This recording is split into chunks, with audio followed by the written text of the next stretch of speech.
નમસ્કાર દર્શક મિત્રો, ગુજરાત સત્ય વાર્તા ન્યૂઝમાં તમારું હાર્દિક સ્વાગત છે। હું છું મનસુરી શેરમાનો। 8મી માર્ચ આખા વિશ્વમાં મહિલા દિન એટલે કે વુમન્સ ડે તરીકે ઉજવવામાં આવે છે।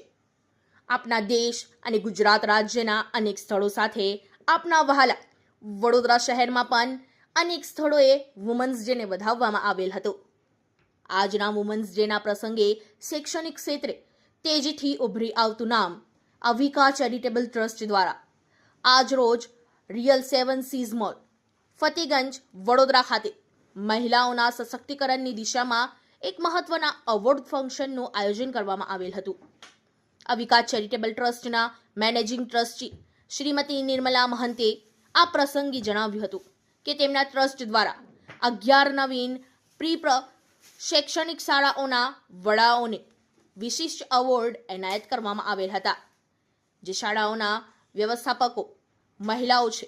મહિલાઓ દ્વારા શૈક્ષણિક ક્ષેત્રે અમૂલ્ય ફાળો પ્રદાન કરવાના અદ્ભુત અને અસામાન્ય કાર્યને પ્રતિષ્ઠા આપવાનો ટ્રસ્ટ દ્વારા આ એક નર્મ પ્રયાસ છે।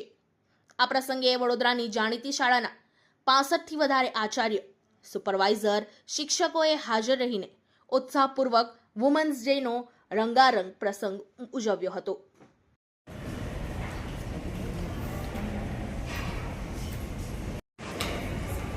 2525 880 next is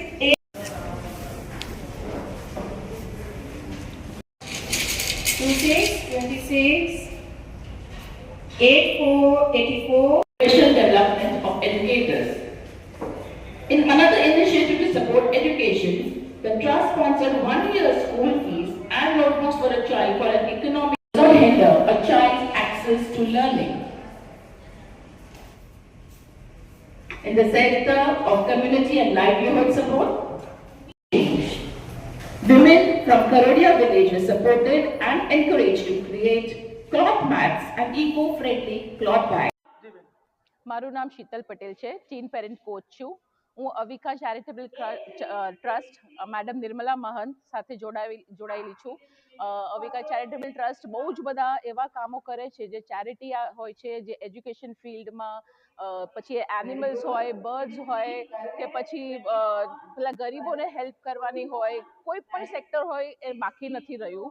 આજે બધા ભેગા થયા છે વુમન્સ ડે સેલિબ્રેટ કરવા માટે, અને એ સેલિબ્રેશનમાં અમે પ્રી પ્રાઇમરી સેક્શનના જે ઓનર્સ છે એ લોકોને ફેલિસિટેટ કરીએ છીએ, અને સાથે ટીચર્સને પણ ઇન્વાઇટ કર્યા છે। એમની સાથે ગેમ્સ રમ્યા, એટલે ખૂબ જ મજા કરી, ચા નાસ્તા પાણી કરીને અમે બધા છૂટા પડીશું। અહીંયા એટલો બધો આનંદ અને ઉલ્લાસનો માહોલ રહ્યો કે બહુ જ મજા આવી બધાને, અને અમને પણ બહુ મજા આવી। અવિકા ચેરિટેબલ ટ્રસ્ટ હંમેશા આગળ એક પગલું કાયમ ભરશે, અને કાયમ સારું જેટલું બને એટલું સારું સોસાયટીને આપવાનું, કમ્યુનિટીને આપવાનું એનું મિશન છે। Thank you very much. Actually 11 preschool owners લોકોને એવોર્ડ આપેલું છે, અને આજે અવિકા ચેરિટેબલ ટ્રસ્ટના અત્યાર સુધીના 2023થી આજ સુધીના 100 એવોર્ડ પૂરા થયા છે, આજે 11 એવોર્ડ આપીને। અને હું એવી રીતે મેસેજ આપીશ કે પ્રી સ્કૂલ્સ જે હોય છે એ લોકોનું હંમેશા ચેલેન્જિંગ ટાસ્ક રહે છે। હંમેશા એ લોકોએ બહુ હાર્ડ વર્ક કરવું હોય છે। જે નાના 2.5 વર્ષના, 3 વર્ષના, 3.5, 4, 4.5 વર્ષના છોકરાઓની પાછળ જે એ લોકોની મહેનત હોય છે એ ખૂબ ઊંડી હોય છે મહેનત, એટલે એવો ખ્યાલ આવ્યો કે આજે એ લોકોને સન્માન આપીએ। હું નિર્મલા મહંત, અવિકા ચેરિટેબલ ટ્રસ્ટની મેનેજિંગ ટ્રસ્ટી।